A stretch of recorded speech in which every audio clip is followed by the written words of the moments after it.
I see the fire shirts out there and some folks from Carson National Forest, and no messing around. We have to tackle it, put our arms around it, because the other day when the dust was blowing in, I had that moment of, oh my God, and I have been here, long time. 3 decades plus, and been through the Llama fire, so many others, the fire in Los Alamos. And around here, when you see smoke, we all pay attention. If you don't get that feeling, I don't know. I think everyone does. It's our environment. It's our watershed. It's our home. It's our air. And I think this year is going to be particularly, just a particularly vulnerable time to pay attention. So that's what we're going to be talking about in just a moment. How bad is it? What can we do to get ahead of it? And all the rest of it. And to do that, I just want to. I love her so much, and I just wanted a little honky-tonk this morning. So you got to call in Dolly Parton when you want honky-tonk. Yes, you do. Don't go away with fire when we get back. Or no fire. Honky-tonk this morning, and you hit the spot. Thank you for that. It is 9:29 on what's turning out to be an absolutely gorgeous morning after yesterday's hell-like winds, and that was the day I decided to clean the back patio. What was I thinking? I just thought I'd move the leaves from one place so they could blow from my neighbor's place back over to my place. I did my part. All right, we are really, on a serious note, facing probably one of the worst droughts we've seen, particularly in the southern part of the state. No less than 4 leading stories, including our own ABC News today, talking about fires that are already burning in California. They're earlier, they're faster, we're in a drier situation. Santa Fe is getting proactive in cutting back on water use, and we're getting the word out, thanks to Kathy DeLucas from the Carson National Forest, and Steve Miranda, the fire planner, who's joining us too. Thank you both for coming in today. I appreciate it. Thank you for having us. Good morning. Appreciate it. And I've had so many people, I Facebooked that you were coming on, asking questions, wanting to know what we can do. And of course, I mean, we don't want to be, yelling fire, fire, but it's a real thing here. And maybe, Kathy, I know you were the one to call me, and you don't often, you're not one to use poetic and emotional words. I mean, you're a government employee after all, but you said, can we please come on soon, because we need to talk about and you used the word depressing situation that we are facing, and I thought, this is serious, and I want you to know I bumped somebody to get you on this week, thanks to Albino Martinez. Yes. He said, let them come on in my spot.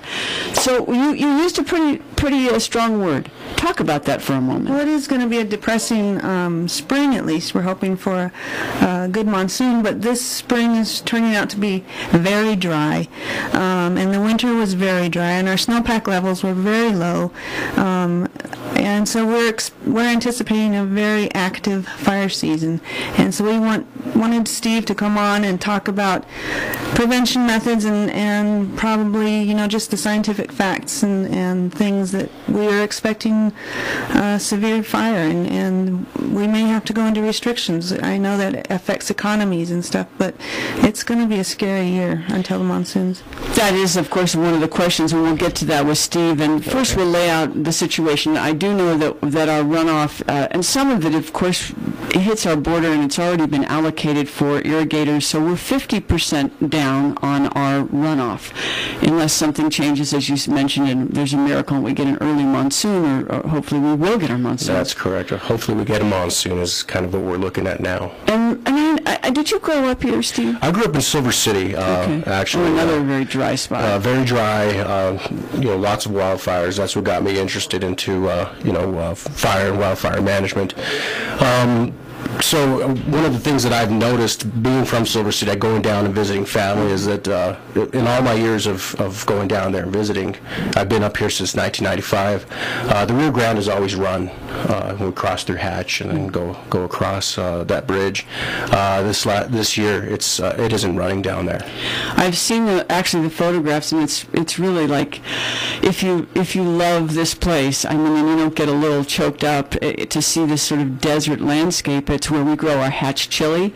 Where Elephant Butte Reservoir is, I mean, you see these huge watermarks. It's a serious situation. I mean, as far as also when and I grew up with my dad was a forester, so I spent a lot of time walking around in the woods and learning a lot, and I'm terribly interested in it. And when we talk about the precipitation and the flammables that are out there right now, Stephen, as a fire planner, that's also an issue. It's absolutely an issue. One of the things that occurs over the winters, we'll get our snowpack, and obviously we didn't have the snowpack we would have liked to have had. It's somewhere between 50 and 70%.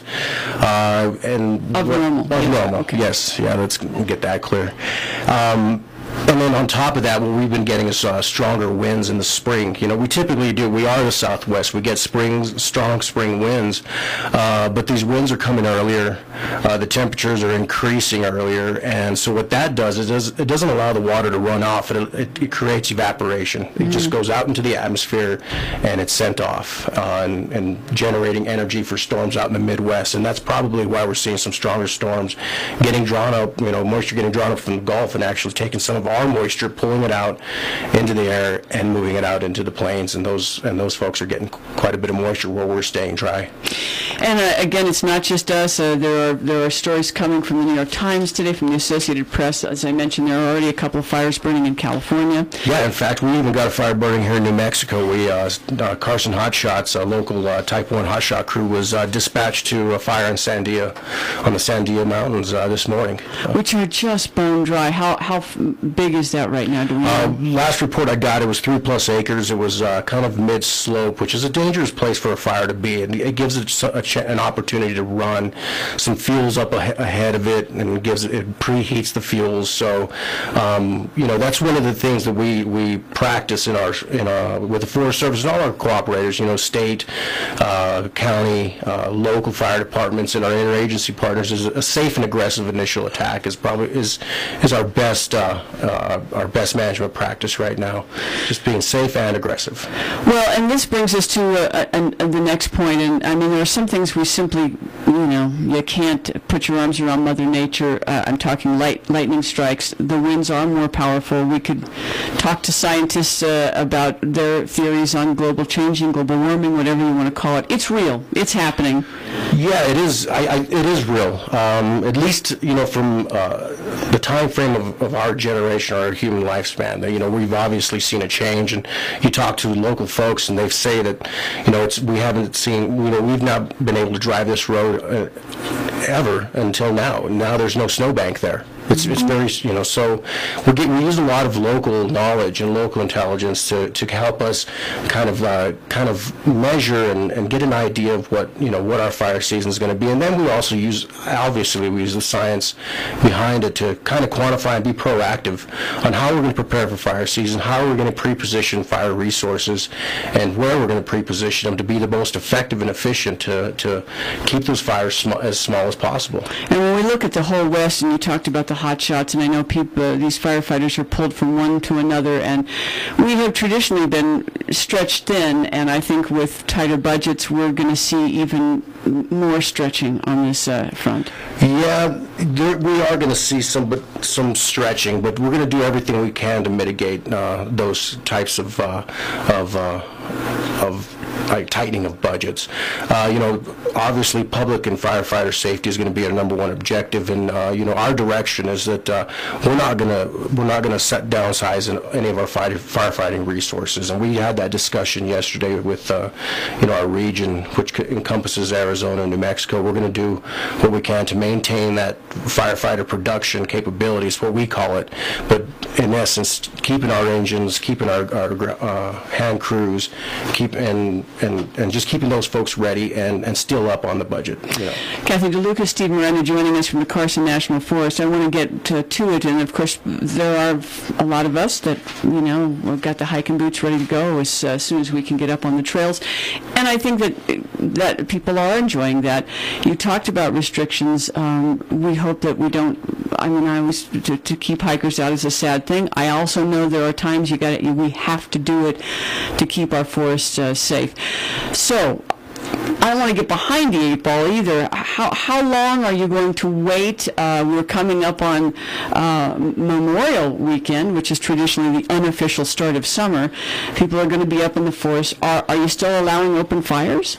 We, it's a very scientific process that we go through to determine restrictions. So, and Steve can talk about all the science behind going into restrictions, but, we have a good relationship with all our cooperators, like the town of Red River and town of Taos, the counties, and Angel Fire, and we all meet and talk about what's going to be the impact. Are you ready to go into restrictions? Are you not ready? We try to go all together and get on the same sheet of music, so to speak. So right now, there are no restrictions. How long that will last depends on the fuel levels, and Steve can talk to that. Yeah, we have to be anticipating, and so that's why we're consistently, looking at our fuel conditions, and our fuel conditions are obviously bad because not just because of drought and they're dry, but a lot of our vegetation out there is just literally dying, and that's part of the discussion we have with our partners, and the overriding objective for any kind of restriction is public safety. That's the number one objective. Also for the protection of those critical watersheds for our local communities, and then the water that we deliver downstream in the Rio Grande. So we take all that into account in order to try and mitigate any impacts that may occur. Because going into restrictions, we understand, is a difficult thing. It's very difficult for the public. It's because the public does enjoy their public lands. We want them to enjoy their public lands, but yet we want them to be safe, and then we also want to protect the resource as well. So there's a fine balance that we have to take. So there's the science, and there's the qualitative side of it as well. So there's two sides to it that we have to balance. But being realistic, we're just going to spell it out for you. These are very, very severe conditions, and in some cases maybe the worst we've seen on record, particularly when you get down to the southern part of the state. And here in our area too, we're looking at very, very dry conditions. The winds are stronger and longer than I ever remember, and so it could happen. You have the red flag now. It's been waving, I think, every day I've driven by there, which is a warning about the fire danger, which is as extreme as it gets. I guess I just want to talk a little bit more about what we might expect here as far as always in the forest. For instance, fireworks are never allowed. Correct. And I hope we get some sanity around this year, and I know there are some local municipalities saying we don't need the state's approval, or you're not selling those here, and you're not using them, and we could step in and do it. But there are never fireworks allowed. Never. Okay. And right now there are no restrictions, but as you mentioned, in the coming weeks, we could see that change. Yeah, we could see that change, and we're having the discussions now with our cooperators and partners and amongst ourselves as fire managers in the Forest Service as to where we're at, and looking out 7 days and seeing if there's a chance for a pulse of moisture to come in that may delay the potential of us going into restrictions. But obviously we have to have the discussion, and we are having that discussion about at least stage 1 restrictions. And stage 1, spell it out for us. What is Stage 1 restrictions, basically no smoking outside of your vehicle, and then campfires within a designated campfire ring or area. Okay. Yeah. And a good time, too, if you have questions, 758-5868. 758 KVOT, and they can hopefully answer them for you. I mean, right now, I think it's more what I'm getting from both of you is, hey, look, it's bad out there. Right? We don't have restrictions in place, but be ready. And, of course, we're one of your partners. The media is probably the greatest way we're going to get things out. I know when these fires are broken, we all watch, and we're in the studio working with you to get information because they can move so quickly. Yeah, they do move quickly, and you guys are great partners in that, and that's part of how we, communicate with the public is through media.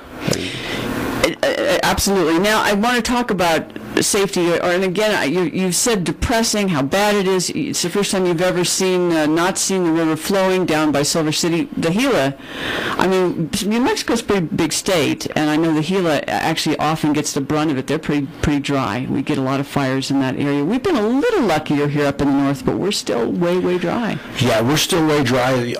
The southern forests and just south of us on the Santa Fe National Forest, we have got large fires in recent years, very large fires, including Las Conchas, and the Pacheco fire would be another one.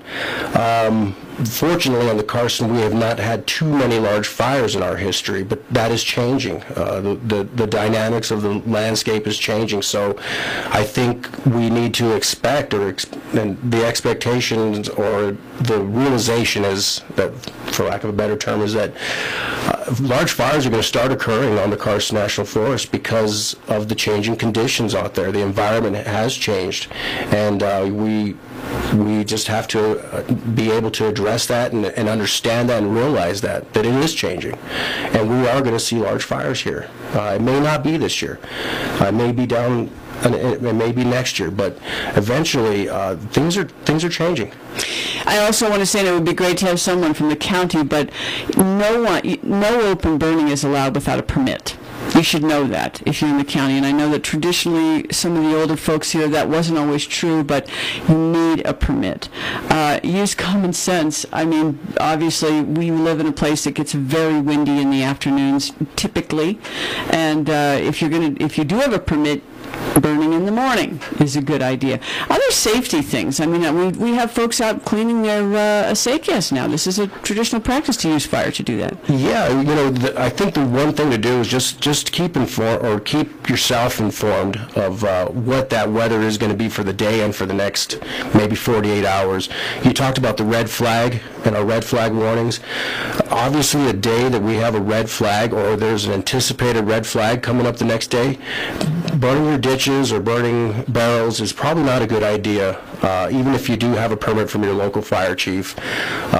We just want folks to use basic common sense, and that we don't get a devastating or catastrophic wildfire. And one of the largest fires that happened in Taos County, granted it did happen in 1996, was started by it was a human-caused fire. It was the Hondo fire, which a lot of people refer to it as the llama fire.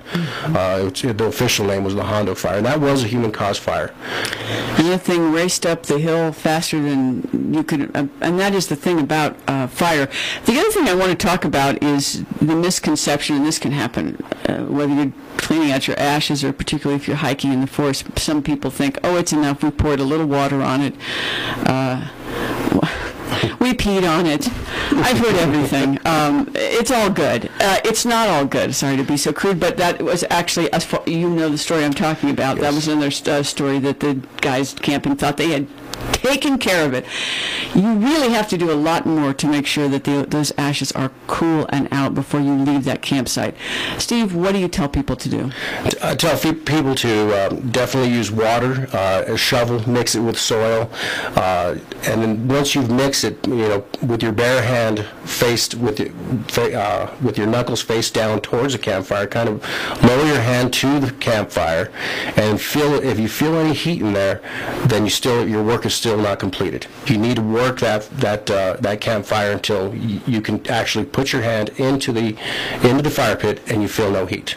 That's it, and it takes a lot more time than I think a lot of people, horsepackers and a lot of people spend time out there do know, but you're right. If your hands can't get in it, don't leave that site. You need more water. You need more dirt. Absolutely, and I think that was one of the issues we picked up last year. In fact, it was still in October. And we're talking about our season is lengthening. The midnight fire on the Cuesta Ranger District was started October 23rd by a campfire, and it was a campfire that people probably thought was cold and out, and it burned 350 plus acres. And Steve, I'm not a firefighter, but I have heard people say, and there are a lot of us who do backcountry hiking and get way out in the middle of nowhere. There can be lightning strikes. Somebody else's fire might get out of control. You could be caught in a wildfire. What I've understood, and please tell me what the best thing is to do, but fire tends to move uphill. I know that can have maybe difference, but what should you do if suddenly you see a fire you're camping somewhere, or backpacking? What do you do? Well, the basics that you can do is just get to a safe area, what we call a safety zone. And what does that look like? What is that? A safety zone. The general measurements or a safety zone are four times the flame lengths of a fire in an open area that won't burn. So like a rock scree, maybe an open grassland that doesn't have like a high stubble height on it. Yep. You want to get away from any of those fuels, and then when the opportunity arises, you want to escape that fire and get back to a safe location. Let people know that you're there if you can. If you have cell phone service, make the phone call, let people know you're there, so that those responding firefighters know that you're up there, and then they can help mitigate and maybe safely get you into the right direction and right place. We had that happen on the Pacheco fire, where we had folks that had a pack train, and we had to direct them out over a ridge down another drainage to get them safely out of that fire area. And there are the standard things to keep in mind, and that is if you do live in a wooded area, to get those pine, all that's kindling, it's fuel, as clear away from your house. Most people still stack their wood up against their house. Yeah. That's great kindling. Yeah, all flammable type materials, if you can move them away from your home. A lot of fires that move into what we call the urban interface, where homes, or maybe a scatter of homes may be in the forested area. A lot of those homes, don't burn down because of a raging crown fire that comes in, but it could be an ember that goes into a vent, and that ember gets into a vent, ignites potentially some dust that's in there, lint, whatever it may be that's from your dryer, and that will cause the house to catch fire. So it's not necessarily just a flaming, raging front. It could be just a small ember that starts that home on fire. 758-5868 is our number, and we talked about just the severity of how dry things are, and you started this by saying most of us can use our own eyes and look around and know. We had some great folks on talking about global changes and the vegetation that we're losing. When a tree gets weak, the beetle moves in. Yeah. And I know there are a lot of things that are just plain not coming back, or at least not right away, maybe even in my lifetime. So that's the other thing. This vegetation is very stressed. Yeah, I think folks that are going to our national forest, their national forest, and see the red needles that are on these trees. You drive up Taos Canyon, you drive up Red River, in those canyons, you just see the red needle on the trees. That vegetation is dying. We're losing that, and unfortunately, when it's dying and it's drying, and it becomes a fuel. The beetles, whether it's a spruce or a spruce budworm or a beetle, they're opportunistic, and they're opportunistic when there's drought and those trees are stressed, and they're going to go in and they're going to attack that tree and basically kill that vegetation off. We're seeing it happening. It's marched down from the northern Rockies, from Montana, Wyoming, down through Colorado. It's on us now, and it's being seen on the Santa Fe National Forest as well.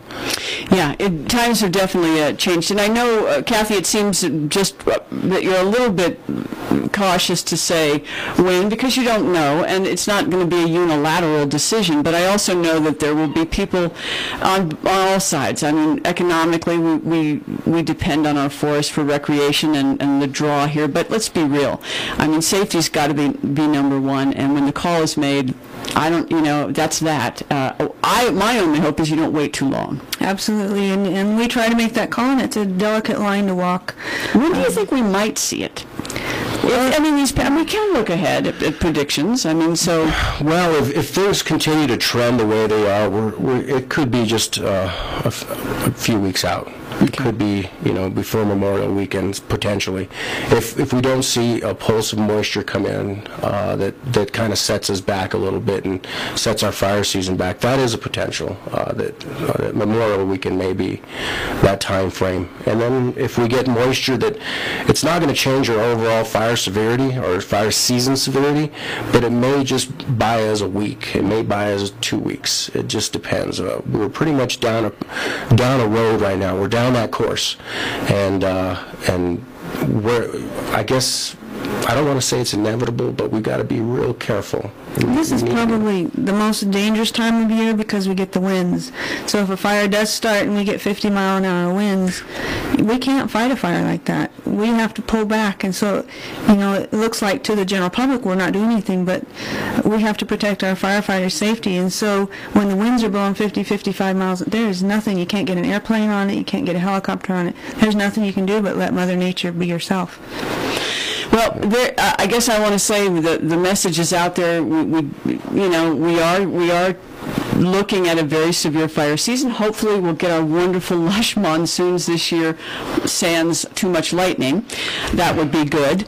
But just cooperate, be smart, and if you see fire, the best thing to do is call it in, and 911 always works, you guys. If you forget everything else, I think err on the side of caution. Yeah, err on the side of caution. 911 will get a hold of our first federal interagency dispatch, and we'll get things moving. And you're very good, Kathy, about getting information to us, and we'll get it out to you. I also like to know when we get out the planned burns, and hopefully, so people don't get alarmed about it. We've been in some tough situations here, both with smoke and losing homes, and we just want to have it be a safe and wonderful summer. Absolutely.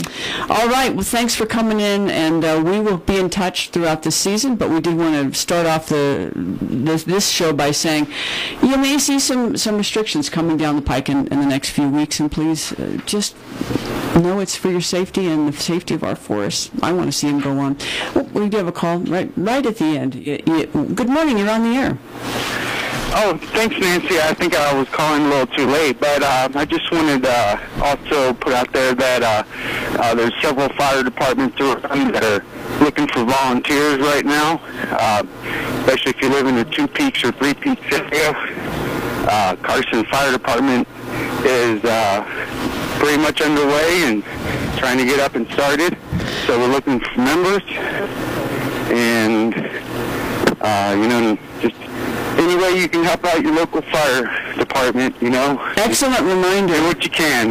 All right. Thank you for that reminder. I think I have another call coming in. We'll see if they hung on. Good morning. You're in the air. Good morning, Nancy. It's Jonah up in Latier. Hi, Jonah. Hey, I just wanted to add for folks listening and wondering what they can do, as both the Fire Service folks said, they can help create that defensible space, and they can call their local fire department, because many of our county departments will actually send a trained firefighter to their location to do an inspection of their property and help them know what they can do. Great, and you do that. You are with the volunteer fire department, yeah. And you'll come out and actually show people what they can do, yeah? Exactly, and not all the county departments do that, but they can call their local department and get a hold of one of our departments that does do that, and we'll send a trained firefighter with the checklist and all that to help them inspect their own property. And if folks want to reach you, what's the best way to do that, Jonah? They can call either myself, and that's Jonah Olson. I'm chief of Latier, and that's 586-2488. Very good. And they can also call Chris Cote, who's our deputy chief, but he's the Taos County Wildland Coordinator, and his number is 586-2362. Great, and if you have more you want to add, we can get you back for a show, so let me know. I really appreciate your call. Absolutely. Good work out there, and everybody's just getting the word out there, and I think we'll pull together and at least not have it be human-caused and do our part. Thanks for your calls. Thanks both for coming in. Really appreciate it. And we'll keep you up to date throughout this fire season. We're going to take a short break. I'll tell you what's coming up tomorrow on 13.